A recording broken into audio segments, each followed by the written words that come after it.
አሁን ለክብሪቱም ለሳቱም ለምግቡም አዲስ ሰው ነው የሆንኩት አለ እና የኢትዮጵያ ጉዞ ሁል ጊዜ በዚህ በመቶ ቀን እቅድ ሳየው እንደዚህ ነው የሚመስለኝ።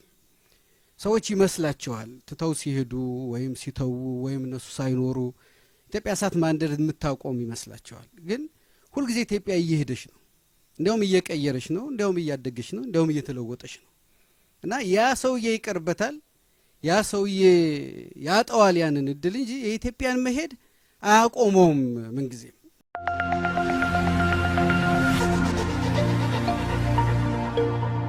ታላቅ የምስራች በ4 ሚሊዮን 400 ሺህ ብር በአጠቃላይ ክፍያ የቤት ባለቤት ይሆኑ። ሜሪት ፕሮፐርቲስ በሪል ስቴት ዘርፍ እንዲሁም በኮንስትራክሽን 2 አስርት ዓመታትን ያስቆጠረው ድርጅታችን አሁን ደግሞ ሰፊ ሙያዊ ክህሎት ተላብሶ የፖስቴንሽን ኮንስትራክሽን ቴክኖሎጂ ተጠቅሞ በውባ ፒያሳ ዘመናዊ መኖሪያ አፓርትመንት ቤቶችን በተመጣጣኝ ዋጋ አቅርበንሎታል። አራዳ ፓርክና ወዳጅነት ፓርክ ከፊትና በስተጀርባ ያደመቁት የውብ መንደራችን 2 ቤዝመንት ያለው እስከ 4ኛ ወለል ደረጃውን የጠበቀ ሞል እንዲሁም ባልተለመደ መልኩ 5ኛና 6ኛ ተጨማሪ መኪና ማቆሚያ ሆኖ ያገለግላል። ለደንበኞች ጥራትና ምቾት የሚተጋው ድርጅታችን ሜሪትስ ፕሮፐርቲ በዚህ መንደር መዋኛ ገንዳ፣ ጂምናዚየም፣ ደረጃውን የጠበቁ ሰፋፊ ሊፍቶች፣ ምቹና በቂ መኪና ማቆሚያ ቦታዎች፣ ዘመናዊ የደረቅ ቆሻሻ ማስወገጃ፣ አውቶማቲክ ጄኔሬተር የተገጠመለት የከርሰ ምድር ውሃና ለተለያዩ አገልግሎቶች የሚውሉ ሰገነት አካቷል። ከባለ 1 እስከ ባለ 3 መኝታ ቤቶችን በ10% ቅድመ ክፍያ ከ441 ሺህ ብር ጀምሮ የቤት ባለቤት ይሆኑ። እንዲሁም 70% ለሚከፍሉ ደንበኞቻችን 30% ልዩ የማስታወቂያ ቅናሽ ይዘንሎት መጥተናል።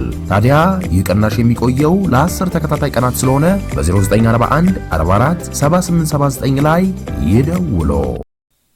እሳትን ያገኘው አንድ ሰው ነው ይባላል እና ሂዶ ለአንድ ቤተሰብ እሳት ማንደድ እንደሚችል ለእሳቱ ደግሞ እንጨት ማምጣት እንደሚችል ነገራቸው። እንጨቱን ደረቅ እንጨቱን እያመጣ እሳቱን አነደደ። እሱ ነው እንጨት የሚያመጣው፣ እሱ ነው እሳት የሚያነደው።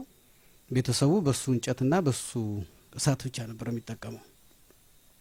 በኋላ ምግብ ሲያበስል አንድ አይነት ብቻ ምግብና በአንድ መንገድ ስለሚያበስል እዛ የነበረው ቤተሰብ ሁልጊዜ አንድ ነገር ከአንድ መንገድ መቀበሉ ሲሰለቸው እንዲህ ማድረግ አለብህ፣ ምግቡ መቀየር አለበት፣ አበሳሰልህም መቀየር አለበት የሚል ሀሳብ ሲሰጡት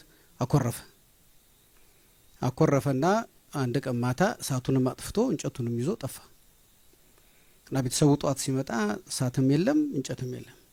እነሱ ደግሞ እንጨት እንዴት እንደሚመጣ ማያውቁም፣ እሳት እንዴት እንደሚነድም ማያውቁም እና ይመጣል ብለው 1-2 ቀን ጠበቁት። አልመጣም ሰውየው። እሱ ደግሞ የሆነ ዋሻ ውስጥ ተቀምጦ ካሁን ሲቸግራቸው፣ ሲርባቸው፣ ሲበርዳቸው ይጠሩኛል ብሎ ይጠብቃል። እነሱ ደግሞ የት እንዳለ ማያውቁም፣ ሊጠሩት አልቻሉም። ስለዚህ መጀመሪያው ስራቸው ሂደው እንጨቱን እንደምን ብለው ከጫካ ፈልገው ደረቅ እንጨት እሱ ይዞ እንደሚመጣው አመጡ። ከዛ እንጨትና እንጨቱን ሲያፋጩ እሳት ፈጠረላቸው። ስለዚህ እሳቱን አነደዱ። አሁንም ምግቡን እሱ እንዴት እንደሚያበስል እያሰቡ ምግቡን ማብሰል ቀጠሉ። እሱ ግን እዛ ዋሻው ውስጥ ነው። አይ ካሁን ይጠሩኛል፣ እነዚህ ሰዎች ይራባሉ፣ ይበርዳቸዋል፣ ይሞታሉ እያለ እያሟረተ ጠበቀ። አልሆነም እና ከብዙ ጊዜ በኋላ እንዴ ለምን ነው ማይጠሩኝ? ምን ሆነው ነው? ሙቶ ይሆን እንዴ ያልጠሩኝ ብሎ መጣ። ሲመጣ ቤት ውስጥ እንደውም እሳቱ በደንብ ይነዳል፣ እንጨቱም በጣም ተከምሯል። እንደውም የበለጠ ሰዎቹ ሁልጊዜ እንደሱ እንጨት እያፋጩ እሳት ማንደድ ሰልችቷቸው ከሌላ ማዕድን ክብሪት አውጥተዋል። ስለዚህ በቀላሉ እሳት ማንደድ ጀምረዋል እና ሲመጣ እሱ እሳት በሚያነድበት ዘመን የነበረው የእሳት ማንደድ ተቀይሯል። እንጨቱም መጣጡ ተቀይሯል፣ የእሳት አነዳደዱም ተቀይሯል፣ የምግብ አበሳሰሉም ተቀይሯል እና ሶስቱም ለሱ እንግዳ ነው የሆነበት እና ሲመጣ እንደውም ከነሱ አልፎ ጎረቤቱ ሁሉ እሳት እያነደደ ነው እና ምን አለ ይባላል መጨረሻ ሰውየው ሲሆን መጀመሪያ መሄድ አልነበረብኝም፣ ጥዬ ከሄድኩ ደግሞ ቶሎ መምጣት ነበረብኝ። አሁን ለክብሪቱም ለእሳቱም ለምግቡም አዲስ ሰው ነው የሆንኩት አለ እና የኢትዮጵያ ጉዞ ሁል ጊዜ በዚህ በመቶ ቀን እቅድ ሳየው እንደዚህ ነው የሚመስለኝ። ሰዎች ይመስላቸዋል ትተው ሲሄዱ ወይም ሲተው ወይም እነሱ ሳይኖሩ ኢትዮጵያ እሳት ማንደድ የምታቆም ይመስላቸዋል። ግን ሁል ጊዜ ኢትዮጵያ እየሄደች ነው፣ እንዲያውም እየቀየረች ነው፣ እንዲያውም እያደገች ነው፣ እንዲያውም እየተለወጠች ነው። እና ያ ሰውዬ ይቀርበታል፣ ያ ሰውዬ ያጠዋል ያንን እድል እንጂ የኢትዮጵያን መሄድ አያቆመውም ምንጊዜም። እና ከሄደም ደግሞ ቶሎ ቢመጣ ጥሩ ነው።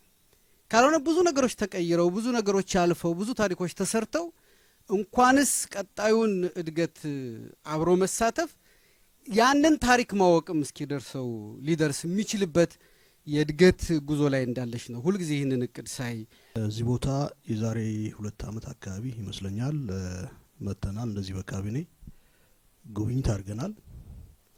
ስራው በከፍተኛ ሁኔታ እያደገ የመጣ መሆኑን አይቻለሁ፣ ተረድቻለሁ። ትላንት በጨበራ ጩርጩራ እንግዲህ አዲስ በኢትዮጵያ የቱሪዝም ማፕ ውስጥ አዲስ እየተለማመዱ ያሉ አንዱ የጨበራ ጩርጩራ መዝናኛ እና የቱሪዝም መዳረሻ ቦታ ነው።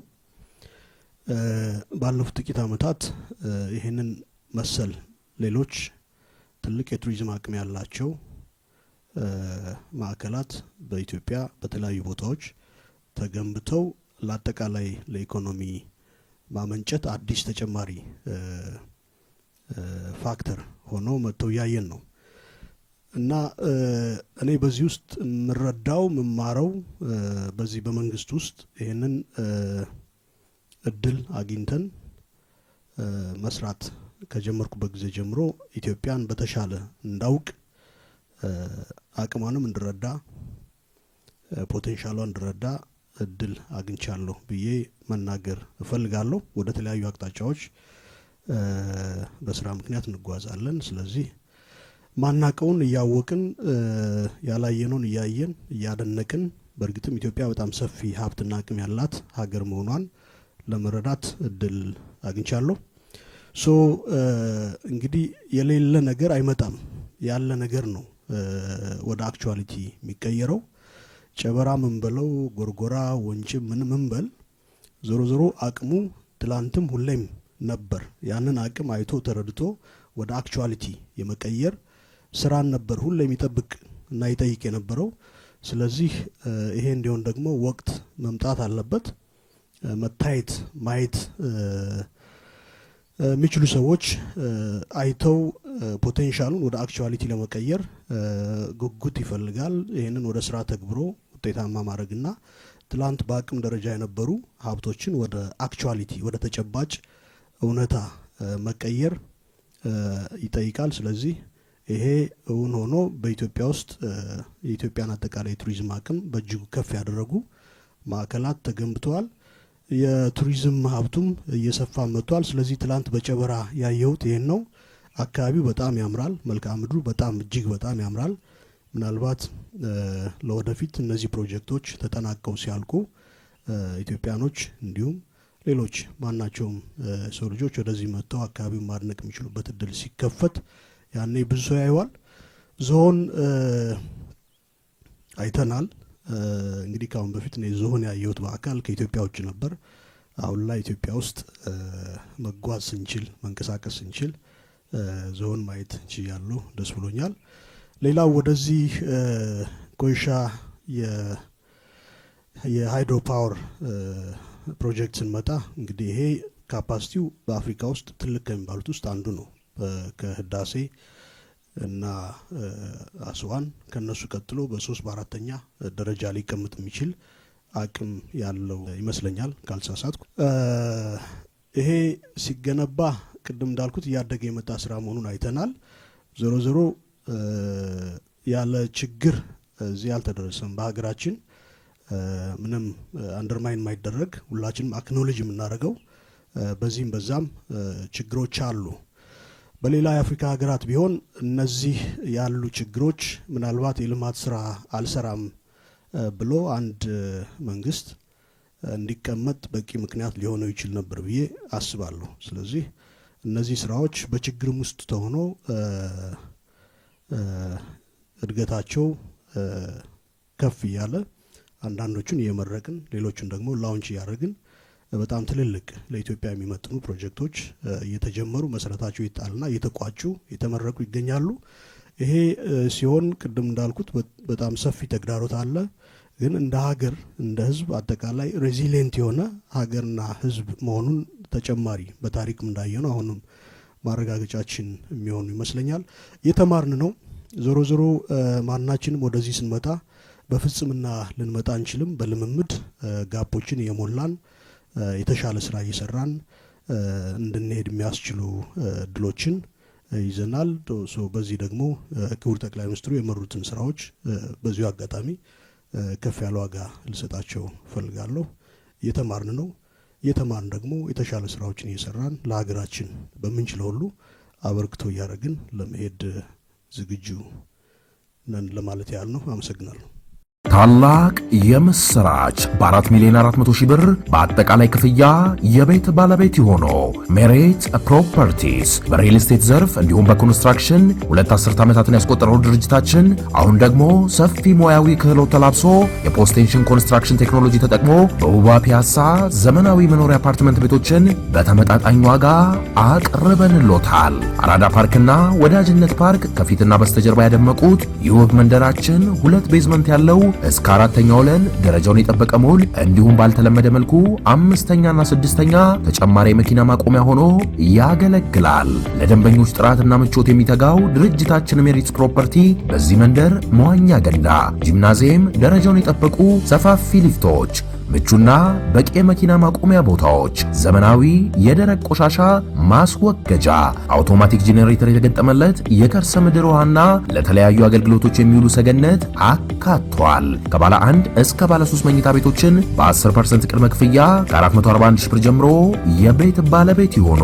እንዲሁም 70% ለሚከፍሉ ደንበኞቻችን 30% ልዩ የማስታወቂያ ቅናሽ ይዘንሎት መጥተናል። ታዲያ ይህ ቅናሽ የሚቆየው ለ10 ተከታታይ ቀናት ስለሆነ በ0941 44 7879 ላይ ይደውሉ። ጉዳዮች ላይ ነው አስተያየት መስጠት የፈለኩት ኮይሻን መሰረት በማድረግ ነው። አንደኛው የፕሮጀክቱን አጀማመር በተመለከተ ነው። በአጋጣሚ የመጀመሪያው ቪዚት በሚደረግበት ጊዜ እኔም የቲሙ አካል ነበርኩኝ። በወቅቱ ይንጸባረቅ የነበረው አንደኛው ስሜት ቁጭት ነው። በሌላኛው በኩል ደግሞ እንችላለን የሚል ስሜት በክቡር ጠቅላይ ሚኒስትራችን ይንጸባረቅ ነበር። ፕሮጀክቱ ምንም አልነበረውም ብሎ መናገር ይቻላል። በወቅቱ በምንደርስበት ጊዜ የተወሰነ ኤክስካቬት የሚደረግ የቁፋሮ ስራ ነው የነበረው እንጂ ይህን ያክል የፕሮጀክት አይነት ይዘት የነበረው ሰፊ እንቅስቃሴ የሚደረግበት አልነበረም። እንግዲህ ይሄን ፕሮጀክት ከለውጥ ማግስት 2012 ላይ ነው የመጣ ነው። ወቅቱ የአንዳንድ አካባቢዎች ላይ የፖለቲካ ቴንሽን የነበረበት ነው። በተለይ ወደ ሰሜኑ አካባቢ እንደ ሀገርም ኢኮኖሚያችን በጣም ብዙ መንገራገጭ የነበረበትና አልፎ አልፎም በነበሩ የገቢ እጥረቶች እየተፈተንበት የነበርንበት ሁኔታ ነው። ቀደም ዶክተር አብርሃም እንደገለጸውም ለዚህ ፕሮጀክት የሚሆን በቂ ፋይናንስ የተያዘለት አልነበረም።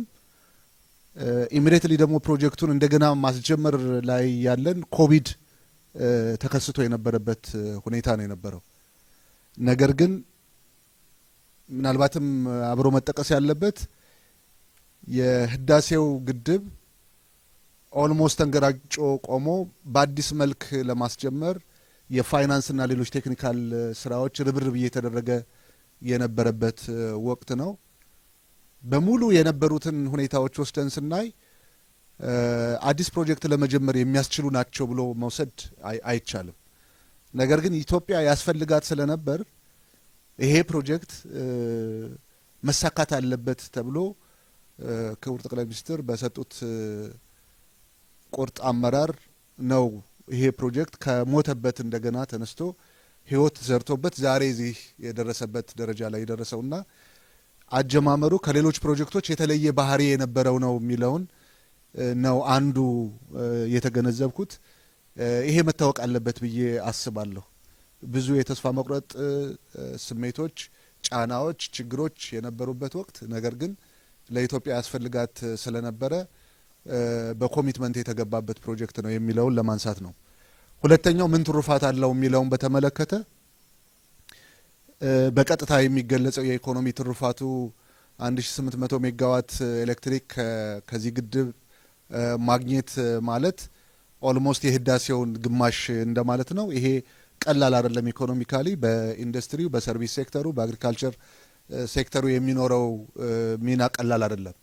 ይሄ እንደተጠበቀ ሆኖ ከዚህ ግድብ መጠናቀቅና ከዚህ ኃይል ማመንጨት ጋር ተያይዞ የሚኖረን የፖለቲካ አቅም፣ የዲፕሎማሲ አቅም እና በተለይ ደግሞ በስነ ልቦና ደረጃ የይቻላል መንፈስ ቀላል ትርጉም የሚሰጠው አይደለምና ብዙ ትሩፋት ያለው ነው። የቴክኖሎጂ ሽግግር ያመጣንበት ነው።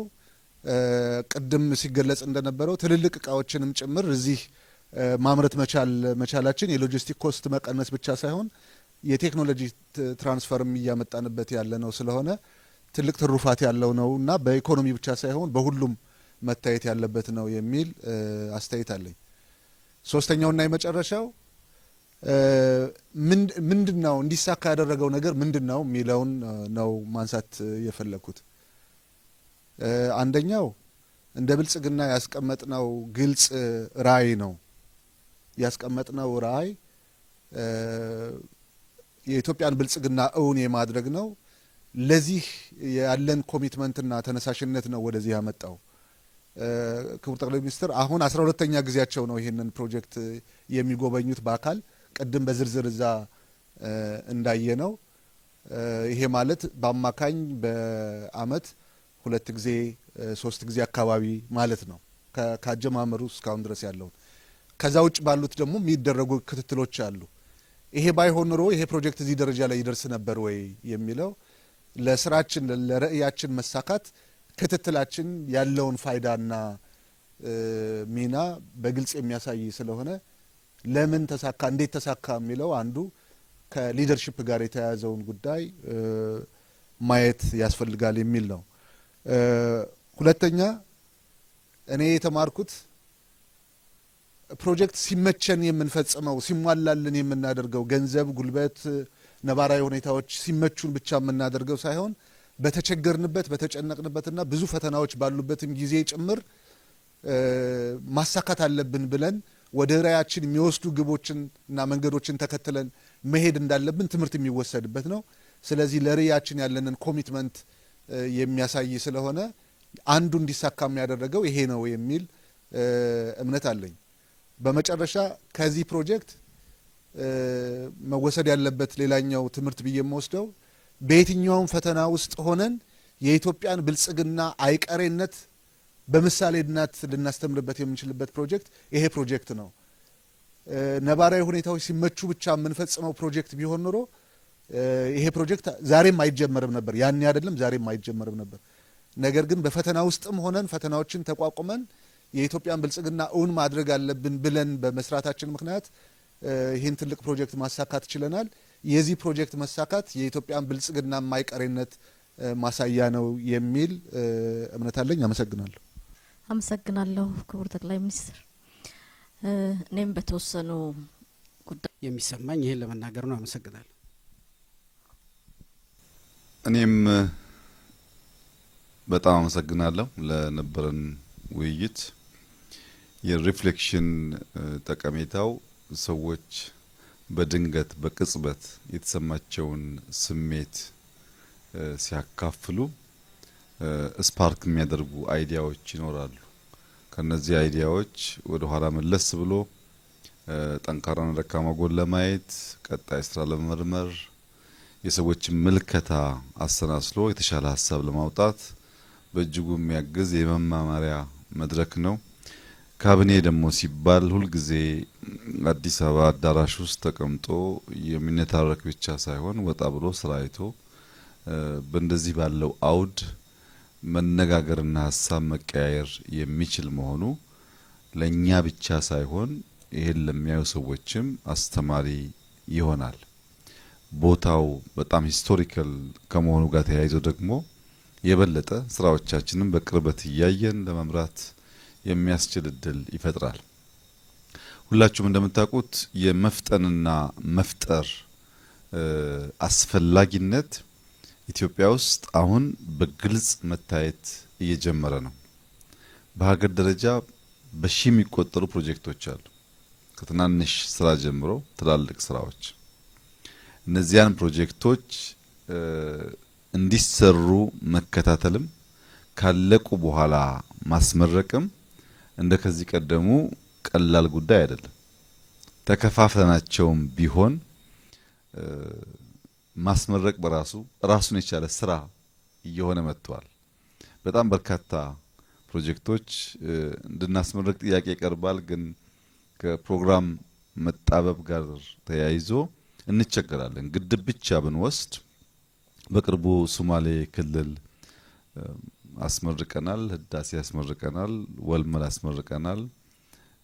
በሚቀጥሉት ወራት ወረፋ የሚጠብቁ ግድቦች አሉ አልቀው ለመርቃት መካከለኛ ከፍተኛ የሚባሉ ለኢሪጌሽን ስራ የሚውሉ የኢነርጂም ስራ እንደዚሁ አይል የሚያመነጩ ፕሮጀክቶች ያለቁ ምርቃት የሚጠብቁ አሉ። ወደ እንደዚህ ያለው አውድ ያስገባን መፍጠርና መፍጠን ነው። እንፍጠን፣ እንስራ፣ እንትጋ። ከልፋታችን ውጪ የሚለወጥ ሀገር አይኖርም የሚለው እሳቤ በእጅጉ አግዟል። አምና ታስታውሱ ከሆነ ስልጠና ስንሰጥ በየወረዳው አንዳንድ ፕሮጀክት አሳኩ ብለን ነበር እና በቅርቡ አንዳንድ ማዕከላዊ ክልል ዞኖች ሲንቀሳቀስ ያኔ አንዳንድ ያልከን እኮ 16 ፈጽም ያለው ያለኝ ወረዳ አለ።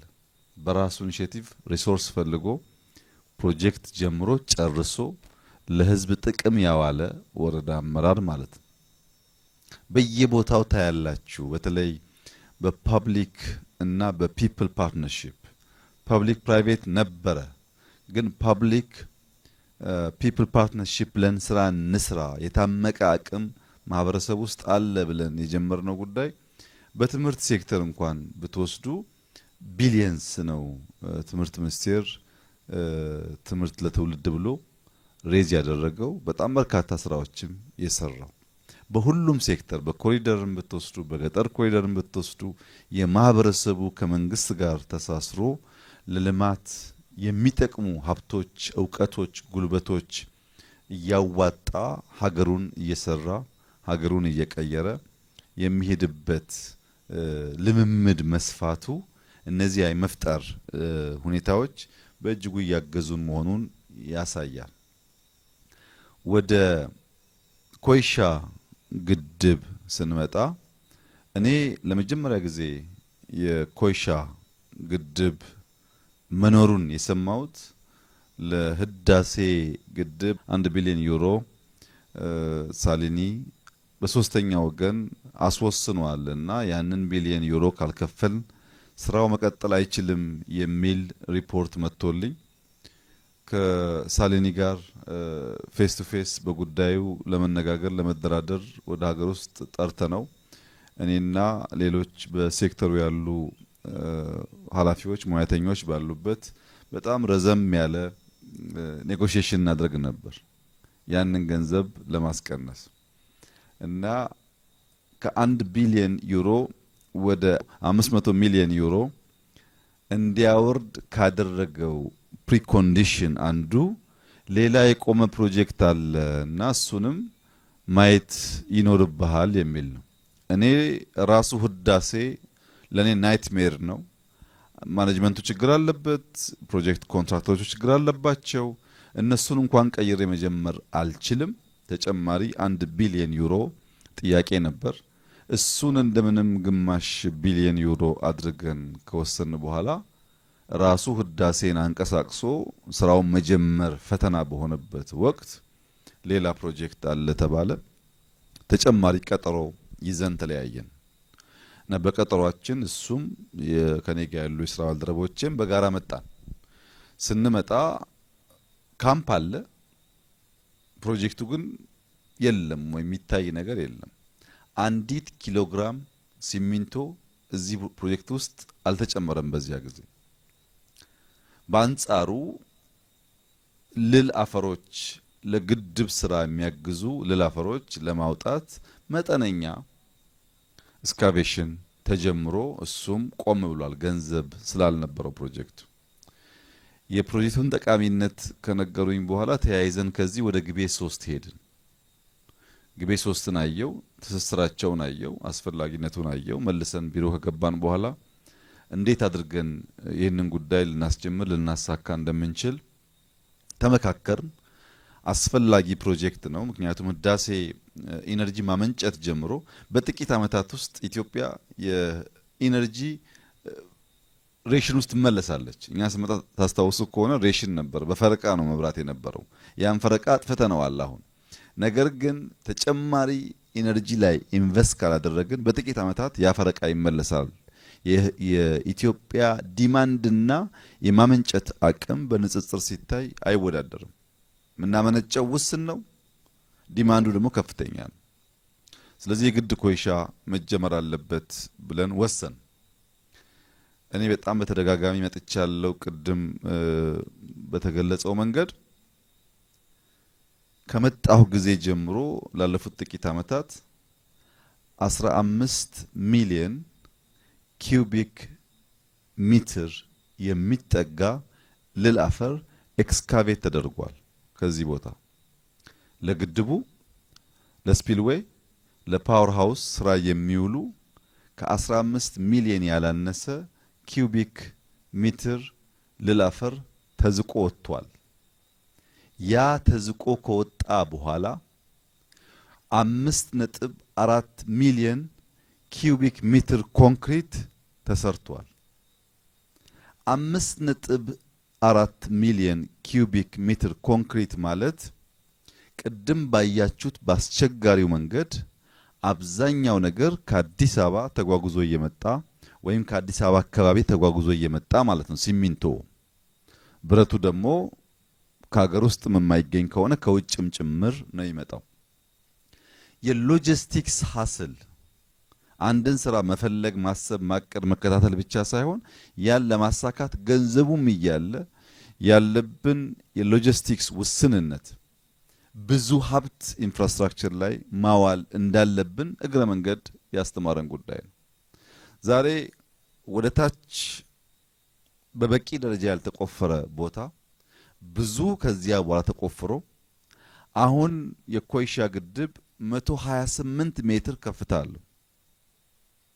128 ሜትር ከፍታ ማለት ህዳሴ አሁን ካለበት 145 ሜትር ከፍታ ቢበዛ 17-18 ሜትር ያነሰ ማለት ነው። ህዳሴ ጋር ለመድረስ 18 ሜትር 17 ሜትር ነው የቀረን። ያኔ ህዳሴ ወደ ታች መቆፈሩን ጨርሷል። ወደ ላይም በተወሰነ ደረጃ ከፍታ ነበረው፣ ስራው ተሳስሮ የቆመ ቢሆንም ኮይሻ ግን እንደዛ አልነበረም። ስንመጣ የነበረው የአየር ጠባይ እውነቱን ለመናገር እንዳሁን አልነበረም።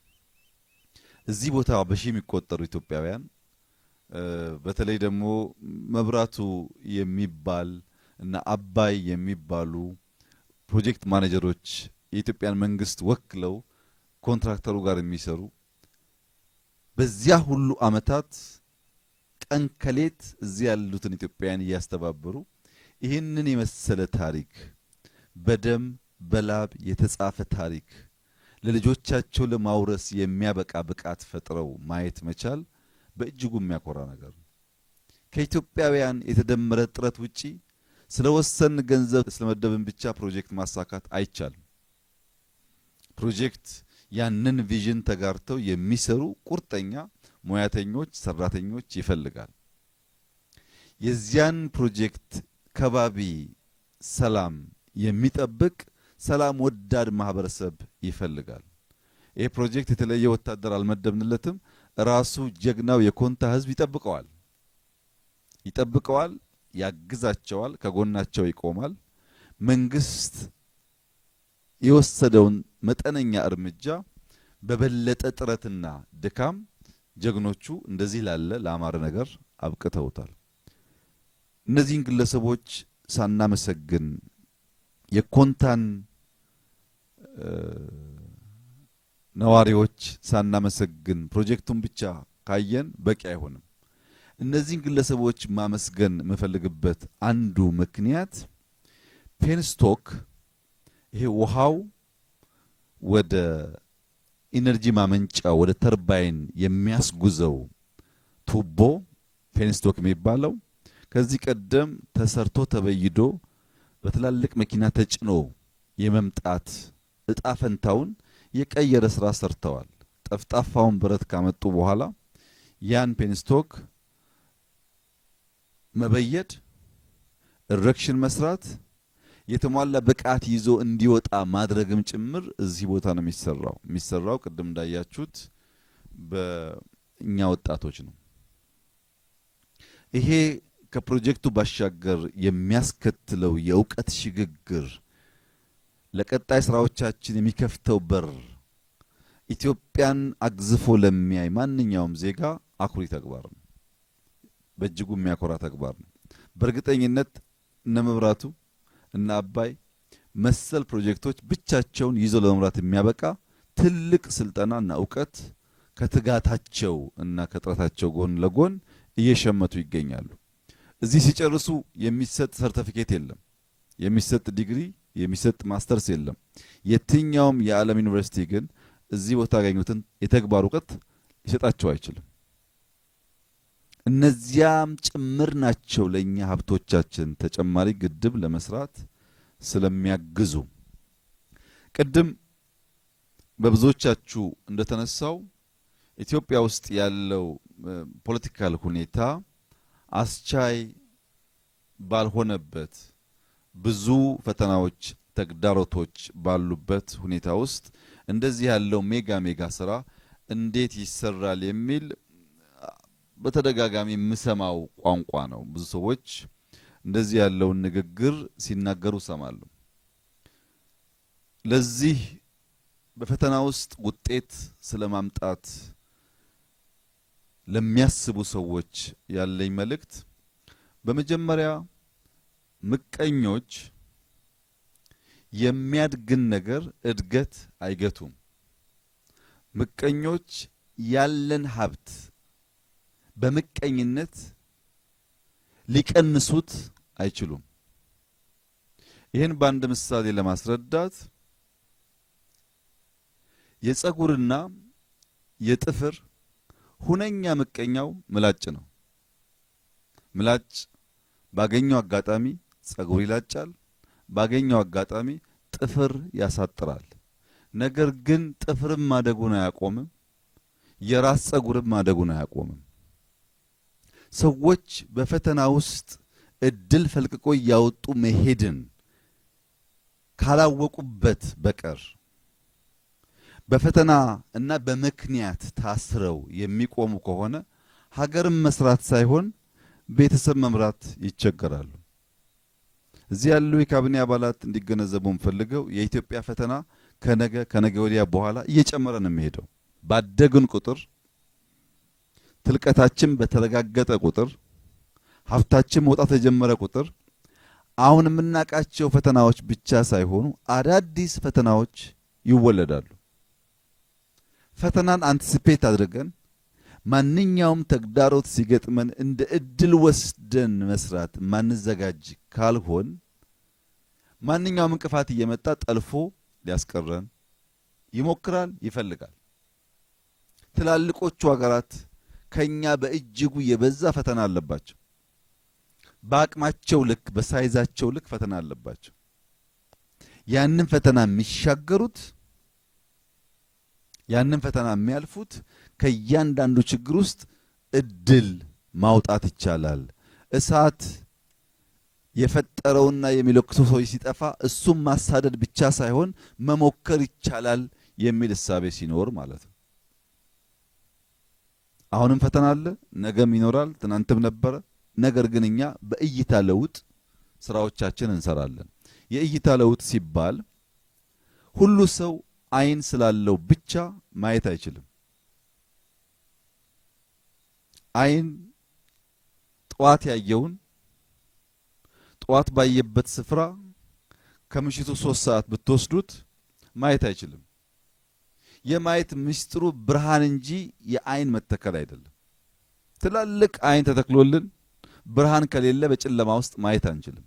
ብርሃን ካልበራልን በቀር አምፖልም ይሁን ፀሐይ የውስጥ ብርሃን ካልበራልን በቀር የምናየውን ነገር በብቃት ማየት እንቸገራለን። አሁን ኮይሻ እኔ የመጣሁት ላልኳችሁ ጉዳይ ነው። ለመጀመሪያ ጊዜ ወደ ኮንታ ዞን የመጣሁት ለዚህ ፕሮጀክት ነው። ከመጣው በኋላ ግን አካባቢውን ለማየት እድል አግኝቻለሁ። በጣም ተደንቄያለሁ። ህዝቡ በጣም ፍቅር የተሞላ ሰላማዊ ህዝብ ነው። ከባቢው የሚያስደንቁ የተራራ ቼይን ያለበት ውበት ያለበት ቦታ ነው። ይህንን ቦታ ከግድቡ ባሻገር በሌላ መንገድ ብንገልጠው ተጨማሪ እድል ያመጣል የሚል እሳቤ ነበረን። ለዚያ ነው አላላኬላን የጨበራን ሪዞርት ለመስራት የወሰን ነው። በዚያ ጊዜ ስንመጣ የዚህ ሀገር ውበት ቢገለጥ በብዙዎች ቢታይ ተጨማሪ ሀብት እናገኝበታለን፣ ስራ እንፈጥርበታለን፣ ለሀገር እድገት ተጨማሪ አስተዋጽኦ ያደርጋል ብለን ስናስብ ለራስ ማመን እና ለጓደኛ ማጋራት በቀላሉ የሚቻል አልነበረም። መንገዱ አይመችም፣ ተራራው አይመችም። በጣም ሐሳባዊ አይዲያል የመምሰል ነገር ነበረው። እውነት ነው፣ አይዲያል ነበር። ግን ያንን አይዲያል ኢሉዥን ሳይሆን ወደ ሪያሊስቲክ ለማምጣት ወደ ሚጨበጥ ነገር ለማምጣት በትልቁ ማሰብ ብቻ ሳይሆን በትናንሽ ደግሞ መጀመር ይፈልግ ነበር። በአንድ ወቅት 2 በሽተኞች በአንድ ሆስፒታል በአንድ ሩም ውስጥ ሩም ተጋርተው ይተኙ ነበር። አንደኛው በሽተኛ ከበሽታው የተነሳ ቀኑን ሙሉ በወገቡ መተኛት ይገደዳል።